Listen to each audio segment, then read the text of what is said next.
ஆண்டவரும் இரட்சகருமாகிய இயேசு கிறிஸ்துவின் இனிதான நாமத்தினால் உங்கள் யாவரையும் வாழ்த்துகிறேன்.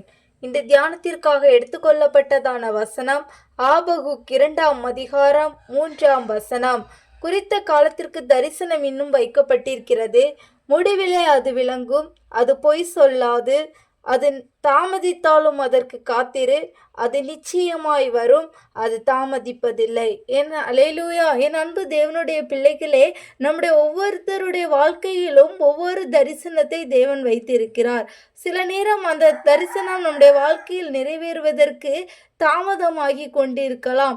சில நேரம் நம்முடைய வாழ்க்கையில் அநேக பிரச்சனைகள் வரும் பொழுது, நாம் அநேக நேரம் உடைக்கப்பட்டதான சூழ்நிலையில் காணப்படும் பொழுது நாம் ஆண்டவரை முறுமுறுத்து கொண்டிருக்கிறோம்.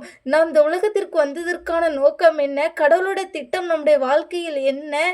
ஏன் நம்மளுக்கு இப்படி வாக்குத்தத்தம் பண்ணினாரே, என்னுடைய வாழ்க்கையில் ஏன் இன்னும் நிறைவேறவில்லை என்று அநேக நேரம் தேவனை நாம் என்ன பண்ணுகிறோம்? முறுமுறுத்து கொண்டிருக்கிறோம். அதான் பார்க்கிறோம், அது தாமதித்தாலும் அதற்கு காத்திரு. என் அன்பு தேவனுடைய பிள்ளைகளே, நம்முடைய வாழ்க்கையில் வைக்கப்பட்டதான தரிசனம் நிறைவேறும் வரை நாம் பொறுமையோடு காத்திருக்க வேண்டும்.